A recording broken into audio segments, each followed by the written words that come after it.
جی بولے آساں مرنا نہیں،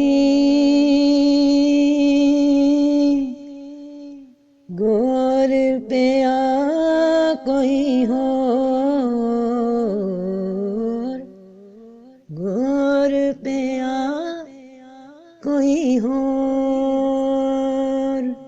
اسے آنکھیں نہیں دیکھ سکتی اور وہ آنکھوں کو دیکھ سکتا ہے، اور وہ نہایت باریک بین خبردار ہے۔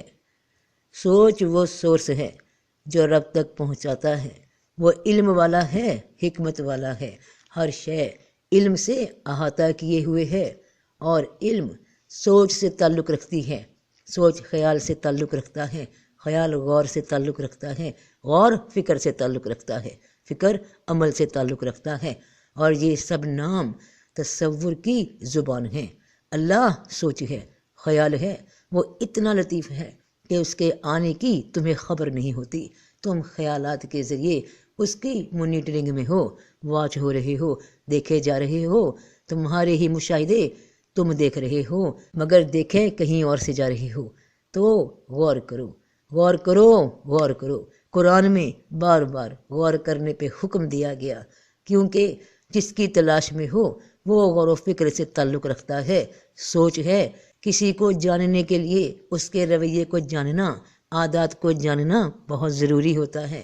تو نگاہ سوچ کو نہیں پا سکتی، مگر سوچ نگاہ کو پا لیتی ہے، کیونکہ جو سوچا جا رہا ہے وہ دماغ کے اندر مشاہدہ بن گیا، اور مشاہدہ کو تو دیکھ سکتے ہیں، مگر مشاہدے کے پیچھے محرکات کو دیکھ نہیں سکتے، کہ مشاہدہ جب شروع ہوا تو ایک سوچ کے بیج میں تھا، وہ بیج نظر کی زمین میں تھا، وہ زمین محسوس کی تحریک میں تھی، اور وہ محسوس احساس کے لباس میں تھا، اور احساس کیفیت میں تھا، اور کیفیت الفاظ تو پکڑ لیتی ہے مگر تصور میں واضح نہیں ہوتی۔ ہوا تب محسوس ہوتی ہے جب سامنے پڑی چیزیں اڑنے لگیں۔ آندھی کی آمد کاغذوں کے اڑنے سے ظاہر ہو سکتی ہے، اور معلوم ہوتا ہے کہ آندھی موجود ہے۔ آندھی نظر نہیں آتی، مگر دوسری حالت میں تبدیل ہو کر ظاہر ہوتی ہے کہ ہوا چلی۔ ہوا کی آمد کا ثبوت کسی دوسری شے نے دیا۔ ساری کائنات رب کے ہونے کی دلیل ہے۔ تمہاری سوچ وہ میگنیٹ ہے جو جس جانب سوچتی ہے اسی جانب سے سوچیں اس کی جانب ہو جاتی ہیں۔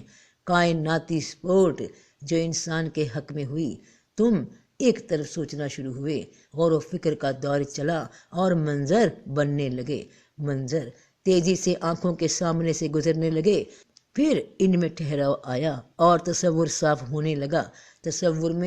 تصور میں جان پڑی تو کیفیت میں تبدیلی ہو گئی۔ کیفیت مشاہدے کی آنکھ کے سامنے ایک نیا وجود لے کر حرکت میں آ گئی۔ وہ علم جو کبھی تمہیں عطا ہوا، جسے تمہارے رب نے تمہیں سکھایا، اسی خزانے کے کسی کونے سے یہ معلومات وجدان کی شکل میں، الہام کی شکل میں تم پر نازل ہوتی ہے۔ بات صرف یہ ہے کہ اور تم غور کیوں نہیں کرتے؟ دماغ کی خاصیت ہے کہ تمہیں وہاں سے علم اکٹھا کر کے لا دیتا ہے جہاں تک تمہاری سوچ جاتی ہے، اور سوچ وہ چیز ہے، وہ شے ہے جو لوح و مکان تک سفر کر آئے، اور کبھی کسی خاص کرم سے، اور کبھی کسی خاص گھڑی کسی خاص کرم میں اس سے بھی آگے مقام طے کر آئے، جتنا میرا رب چاہے۔ سوچ محدود نہیں، جسم محدود ہے، کیونکہ سوچ کو جسم میں قید کیا گیا ہے، تو تم بنا زور کے اس کے کناروں سے باہر نہیں نکل سکتے، اور زور ملتا ہے رب سے۔ بس تم اس کی نصیحت پہ غور کرنا شروع کر دو، غور کا یہ بیج بو دو، اس میں سے شاخیں پھوٹنا شروع ہو جاتی ہیں، آنکھیں، کان، نظر بیدار ہو جاتے ہیں، اور ہر جانب سے اسی جانب، تم اصل انسان کی جانب، یہ سوچ سفر شروع کر دیتی ہے۔ کیا تو نے اپنے رب کی طرف نہیں دیکھا کہ اس نے سائے کو کیسے پھیلایا ہے، اور اگر چاہتا تو اسے ٹھہرا رکھتا، پھر ہم نے سورج کو اس کا سبب بنا دیا ہے۔ یہ سایہ، وہ پھوک، وہ سوچ، وہ خیال، وہ تصور، جو تصور سے عمل بنے اور عمل سے وجود کے لباس میں اتر آئے۔ ایک انسانی دماغ میں دن بھر میں 60,000 خیالات آتے ہیں۔ 60,000 مخلوقات ایک انسان کے دماغ میں روزانہ جنم لیتی ہیں۔